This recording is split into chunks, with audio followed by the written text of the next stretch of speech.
All right, we got our notification that we are live. I'm waiting on the video to connect so I can grab this link and put it in our community. By the way, if you are not in our community, but you are an entrepreneur or a solopreneur who is struggling to get to your first 6 figures in business, guess what? We have a community for you and you should be in it. shaycannon.info/group is where you should be going to join that community. Let me grab this link. And of course, they never just make it just easy for me to grab the link because it has to cycle in. So, all right, I do see our comments and now I see our share button. So we're going to grab this link and put it in our group. Again, get in our group. It's a community just for you. shaycannon.info/group. All right. So the community now has it. Let's get started. Good morning. Good morning. Welcome to Unlock Your First 6 Figures Morning Show. I am your host, Shay Cannon. It all starts with the blog. This week's blog is at shaycannon.com/second. SECOND. Because what we're talking about this week is it seems like a second recession. You got that, Heather? Seems like, okay? We don't know what the economic indicators are, Heather.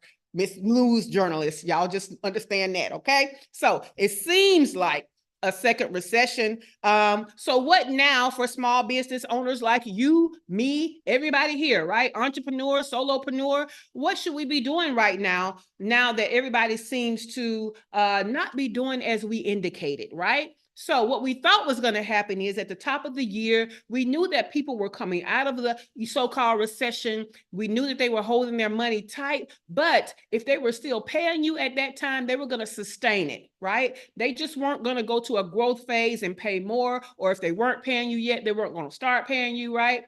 But what has happened is it seems like they have receded. Our climate has receded from even that. Right? People are not just holding their money close to their chest anymore. They're also stopping expenses, reducing expenses, which makes it even harder for us, especially if you're already not hitting your revenue goals, right? So this week, we're going to talk about what are the things you need to be doing right now while it seems as though we're in this second recession, all right? So the first thing that I want you to do, I want you to streamline your offerings, okay? So I already fussed at y'all about having 11,000 offerings already, but now is the time to stop playing, okay? You got to streamline it to one good offer that you're talking about, that you're spending time on, that you're spending money on, that you're spending focus on, one.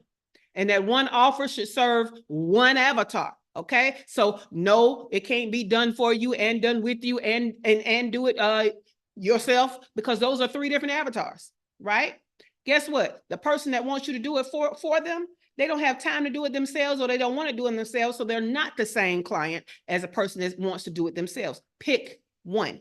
All right. So you're going to concentrate your services that deliver the most value to your clients and most profitable for your business. That's going to help you pick which one offer, right? Did you hear that? Which one gives the most value to your clients and is most profitable for your business.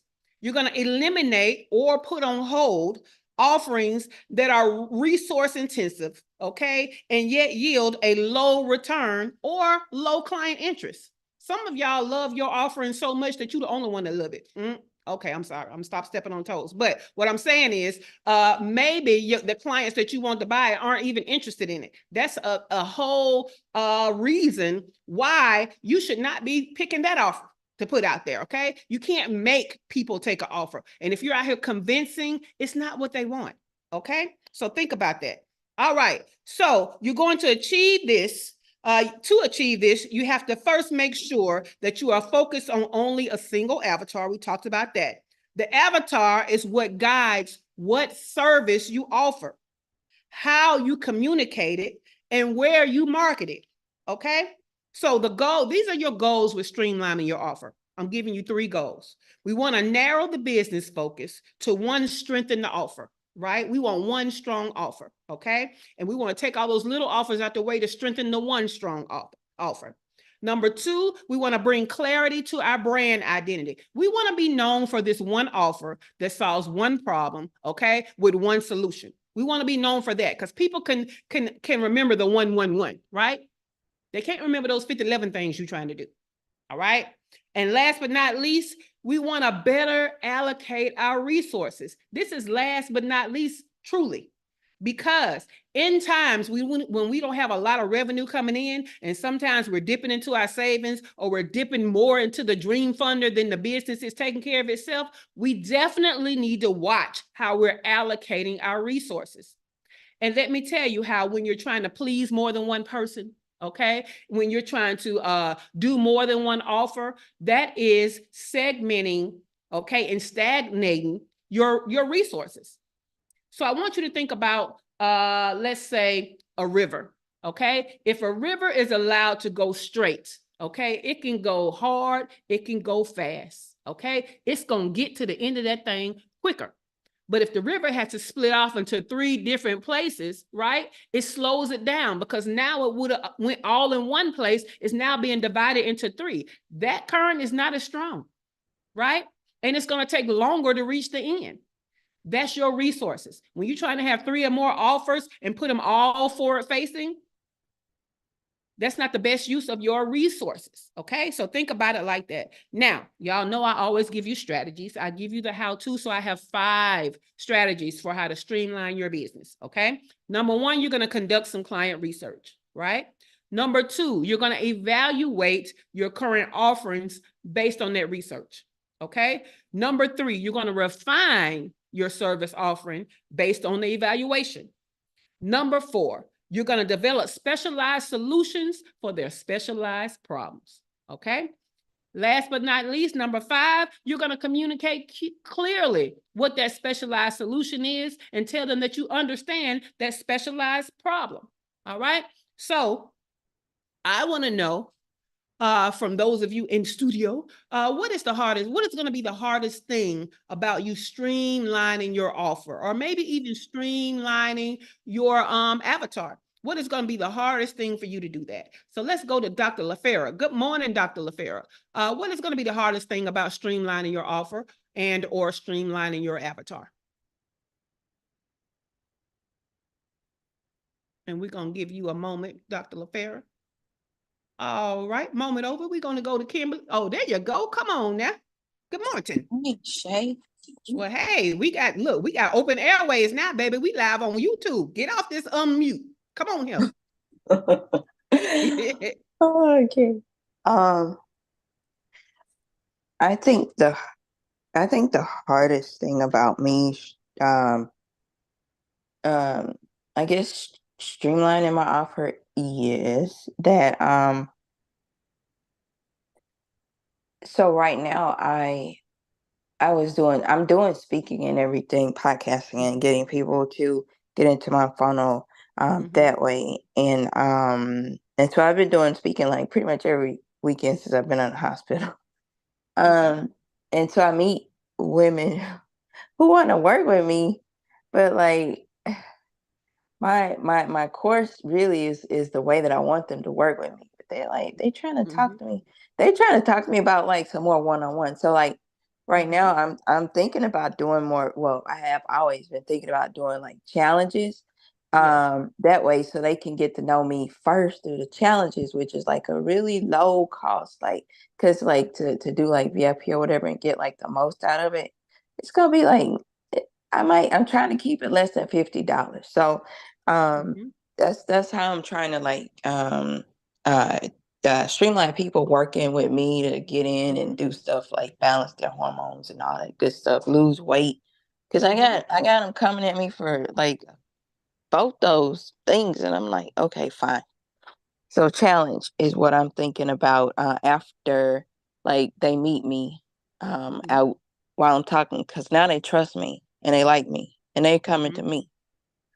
So okay, so I feel like the challenge doesn't answer the question of why you're having a problem streamlining your offer though. So the answer that I heard was basically because they want to be one-on-one, right? However, at the end of the day, if your offer is group, then the offer is group, right? And so what you now have to do is educate them into why group is in their best interest. Because If they're gun-ho on one-on-one, that lets me know maybe you have not priced them out, because one-on-one is supposed to be expensive, right? Yeah. So your one-on-one may be priced too low, so they trying to jump at the one-on-one. I haven't even given them the price yet, but I'm they trying to in their mind, they think they can do it. So go ahead and let them know how expensive that is, and that's why you came up with group, right? So that becomes a part of the marketing message. I want to help as many women as possible, so we're doing group. One of the things that counsel out some of you from working with me is that the one-on-one is so expensive. There's no way to reduce that because of the high level of access, right? And the low level of capacity for me to serve a lot of people. So therefore, we're doing group. So all you're doing is giving them the value of the group, right? Now, along with your group, what you're probably going to have to do is include some type of self-assessment, so that they're doing the assessment that you would have done one-on-one. And they can come into the group and give their results of their self-assessment, and then you take it from there. You see what I'm saying? Yeah. So that's going to be more, it's less about what people are telling you, because what we as entrepreneurs know is they tell us a lot of stuff, and when we make it, they don't come, right? Yeah. So you still have to do what's more valuable for the time, more valuable for you as the business owner, and that's going to help the most amount of people, and that's going to actually be an offer that people take you up on. So we don't allow a few people to kind of try to dictate what we're going to do, right? Because when you do your analysis and you do your, you actually survey them and you actually let them know, hey, did you know that one-on-one stuff is that 4-figure, you know what I'm saying? That 6-figure investment that y'all complain about, you know what I'm saying? That right now during this time, it's hard to come up with. And so, you just educate them into the value of what you're offering. Yeah. Thank you. You're welcome. Cool beans. Kimberly, I don't know if you're aware you can come off the mic. If not, then please put in our studio comments, what is one obstacle you have to, I'm going to say, streamlining your offer or streamlining your avatar, so we can see if we can help you with that. Dr. Toya, do you have an obstacle with streamlining either your offer or streamlining your avatar? Let's see what we get from Dr. Toya. I just read. Okay, wait, do you all hear me? Do you hear me? Yes, I do. Oh, okay. Sorry. So I think my biggest challenge is always, it's the avatar. It's like, I know that there are many different people that I serve, but I also know that I can serve them. There is a commonality. And so for me, it's always trying to address the multiple pain points as opposed to addressing the overall client and finding that one thing that can bring them in, and then start to segment them out based on the individual pain points, if that makes sense. It does. And so, but also, go ahead. I was going to say, but you are helping me tremendously with my own personal brand, right? Because I would have also in my own personal brand started the whole 50,000, 11,000 offers and basically just duplicated the same problems that I had before. So working with you is definitely helping me be focused on that one thing, in that particular business. So thank you for that. Thank you for that. But for other people who have not yet had the luxury of my genius, because it is genius. But if you're having problems with that, basically what you want to look at is segmenting them before they get to the offer, right? You stand firm on what your offer is, but your lead magnets, your content, everything that comes before them buying into the offer or even knowing what the offer is should be what kind of streamlines them down to be the perfect people for what the offer is, right? So this is why we have to have clarity, right? A lot of y'all are still trying to talk to everybody. And when you talk to everybody, you talk to nobody, right? So you should be talking to everybody, but in a way that only the people who are great for your single offer are the ones that listen. You see what I'm saying? They pick it up and realize, oh, she's talking to me, right? So again, we cannot forget that as customers and clients, how we buy is we buy into niches and specializations. That's how we buy. But as entrepreneurs, we have lack mentality. We are so afraid to not put all the things on the table so that everybody can buy from us. But that's not how we even buy. And it's definitely not how your client buys, right? So the more niche you can go, the more specialized you can go, the better. But you don't want to wait until they're ready to take out money to let them know what the niche is. You should have been letting them know all along, teaching them with your content, teaching them with your speaking, with some of the the tiny offers that you have out there that's leading them to the main offer. The opportunities to engage with you should help segment that. Your email list should help segment that, right? So you should have content in your email that's letting them know, are they on the right list, right? Every now and then, about once a quarter, I remind people on my list why they should be there. And if they're not, it's okay. If they're not this, it's okay for them to get off my list, right? So if you're not a small business owner on your way to your first 6 figures, it's okay for you to get off my list because that's who I'm talking to, right? If you're over 6 figures, you're more than welcome to stay, but just know I'm not really talking to you, right? So some of the things that I'm teaching, right, it's especially for those on the road to their first 6 figures. So what we know is more money, more problems. So most people who have hit 6 figures don't have the same problems as those on the way to 6 figures. They've kind of figured some stuff out that my people on the way to 6 figures have not figured out. So I'm trying to help them. But if I go try to help them and the ones on 6 figures and the ones on 7 figures, do you see how diluted that is? And I'm not really helping anybody. So y'all just keep that in mind. All right. Conversations with Glow. Glow, what problems are you having with streamlining your offer and streamlining your avatar? I want to say it's the client details for me. Okay. I haven't necessarily just took out the time to actually just try to figure out what they really want when it comes to me. And I'm talking about Conversations with Glow podcast and the merch that I will sell. Haven't really just took out the time to try to figure out exactly what they like. I just put it out there. So I really need to find that out. And while we're talking, I'm getting ready to do that right now. Yeah. And so again, you have a nice active Facebook community. So it'd be very easy for you to put a poll out there and get their different answers. So you do that. You could even ask on air, you know what I'm saying, after an episode, hey, do you want more episodes like this? Or, feel free to contact me to tell me what are the things that you would like for us to have conversations about. Right? So definitely get the feedback so that you can see who it is. Also, look in your analytics, right? Your analytics can tell you, is it more males than female? What is the age range, right? Even what is the location? So that you can start catering this stuff to what the analytics are telling you is the main person that's already tuning in.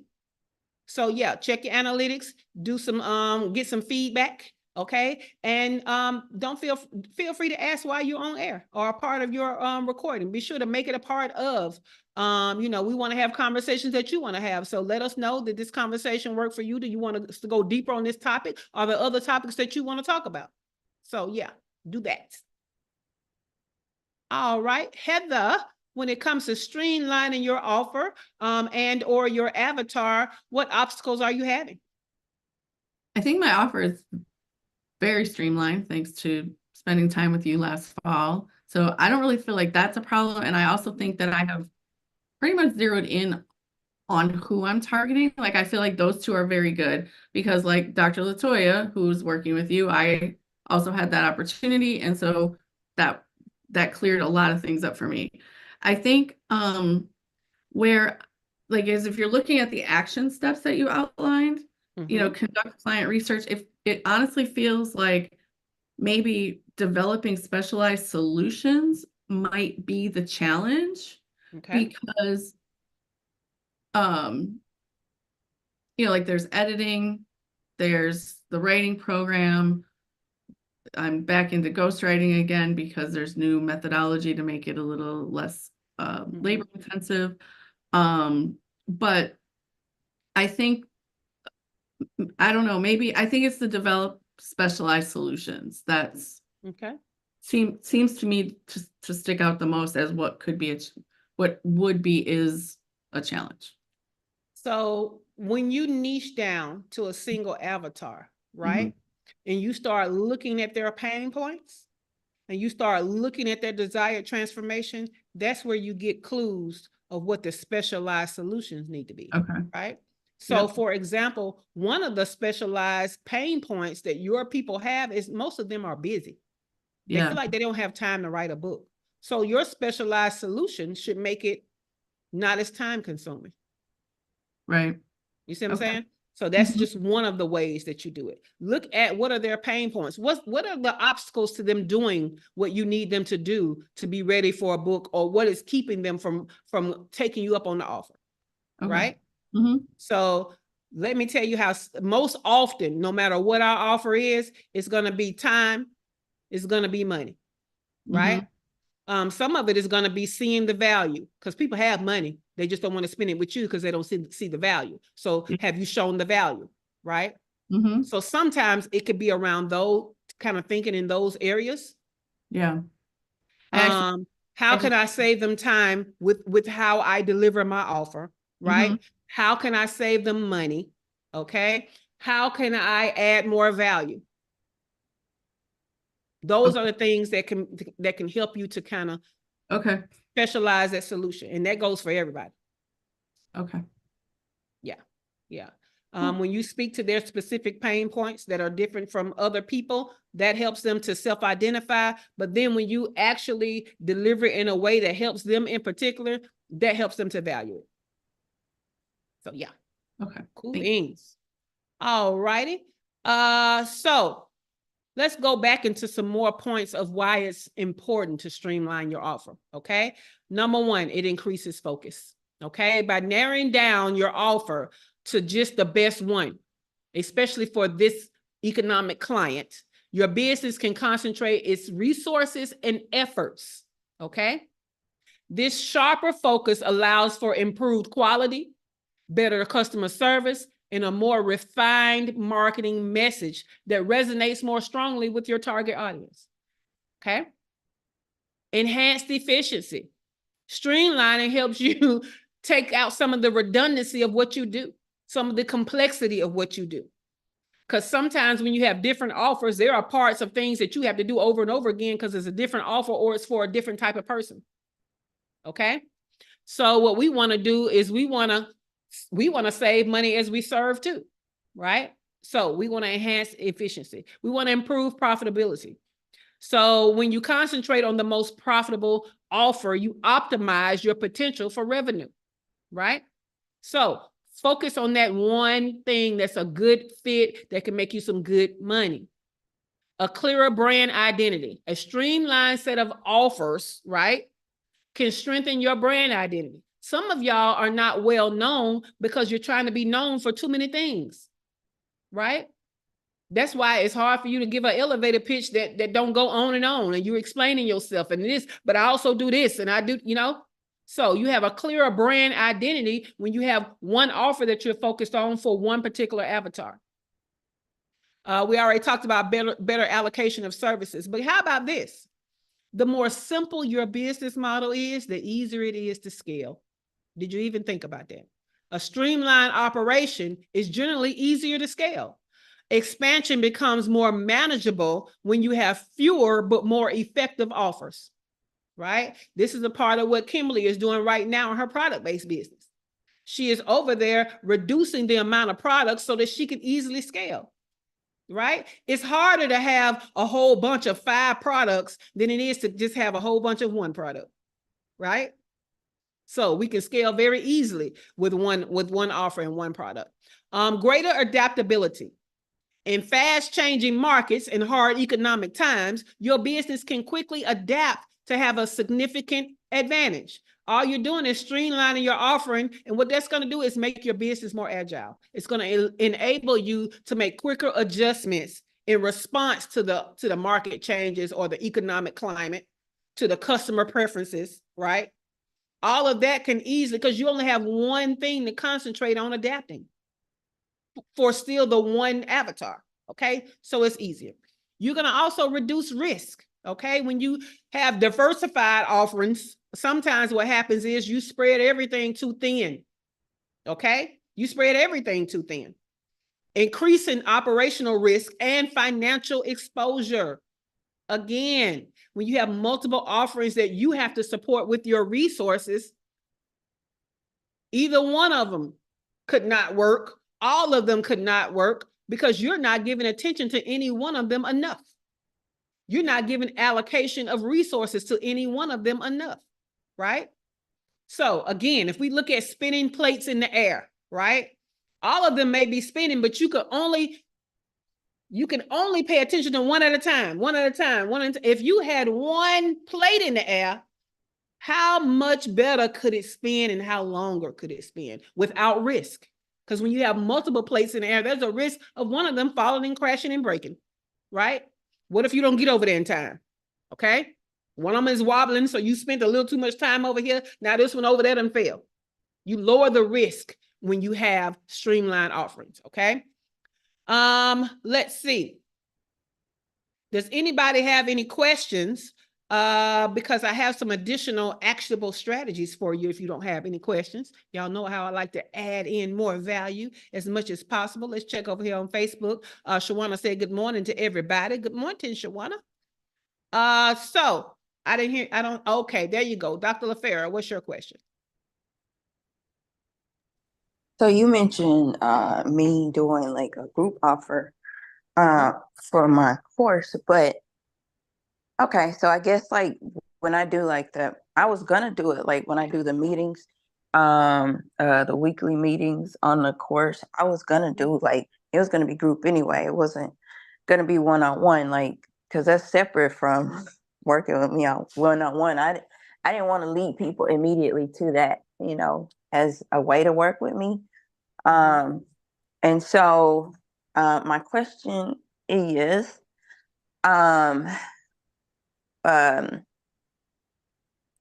guess my question is like, I guess what's different with what I'm saying about that and what you said, because I wasn't wanting to go do like a one-on-one with somebody, not immediately, because like, you know how in some programs they tell you like, well, develop the program as you go, because like then they tell you what they want and then you put it out there like, this is what I offer. Okay. And I'm not even sure what the question is, Dr. LaFera. I ain't gonna even lie. I said, what's the difference between what I was thinking about and like what you said, like, well, introduce them to the group instead of one-on-one, which is like a higher level than what I wanted to just throw out there. So what you said was, I don't want to do one-on-one, but they keep asking for one-on-one. And I told you to stand your ground with group. There is no difference between what I said and what you said. Okay.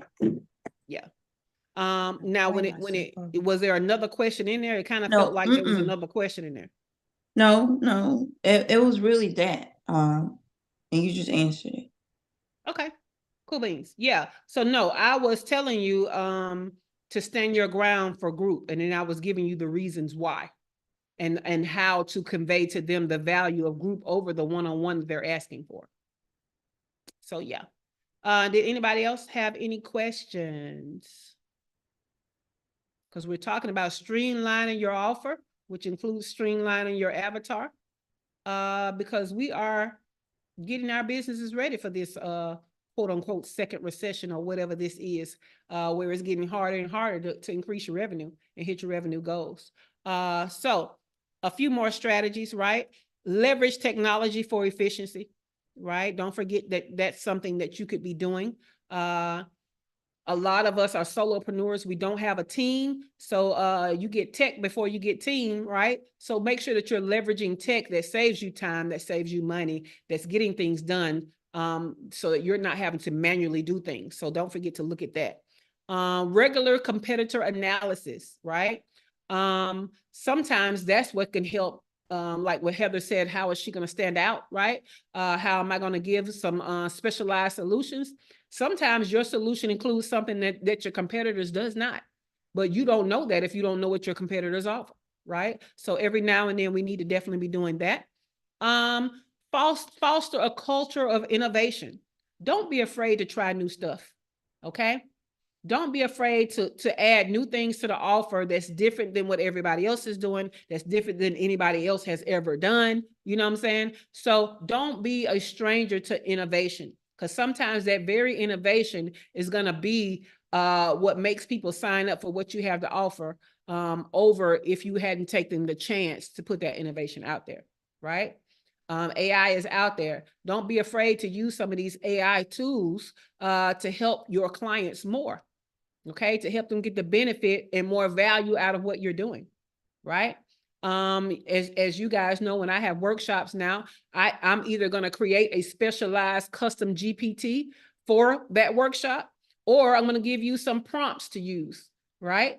That's innovative. Everybody's not doing that. But if I can help you to get value out of what I'm teaching you past your time with me, that's added value, right? If you can create these GPTs, what they can do is they can serve as you when you aren't around. So how much more valuable would that be to your people, right? So if you want to go to a once a month meeting and cut out some of those weekly meetings, then if you had a GPT that can answer a question for you or for them in lieu of it being you, they would be fine with going to a once a month meeting, right? So just start thinking innovatively, okay? Don't forget to optimize your pricing strategy, right? One of these weeks we talked about the psychology of pricing. I can't remember which week that was, but I'll go back and see if I can find where I put the psychology of pricing in the actual comments. But you can also search our community. So if you're not in our community, that's another reason why you need to be there. We got great notes over there. So shaycannon.info/group. When you go in the group, if you search for psychology of pricing, those comments should come up. All right. And developing strategic partnerships, right? When you are able to streamline, people are better able to partner with you because, again, just like your client sometimes doesn't really understand your brand identity, people that could partner with you don't understand your brand identity, right? And let me tell you how other entrepreneurs are real persnickety. Okay, they are real look crazy when you out here talking about you sell cell phones one week and you sell this the next week and you doing that for this person next week. They don't want to be associated with that, right? Because they don't know if this week you align with their audience, but next week you don't. That makes you look undependable and that makes them look undependable. They ain't trying to have a transference of that crap, right? That lack of clarity. So when you have clarity, people who also have clarity are all right with partnering with you. So that's another thing to think about, right? Well, all right. Last call for alcohol. Anybody have any questions? Do you have any value adds about streamlining your business, your offer, your avatar, to kind of combat these hard economic times right now? We don't know if we're in a second recession, but what we know is we're still not making enough money around this piece. So call it what you want to call it. We call it, we need more money, okay? We need to serve more people. So these are ways that we are getting that done. So any questions before we get out of here? All right. I love it. I love it. Well, y'all have a great day. The studio is closing in 5, 4, 3,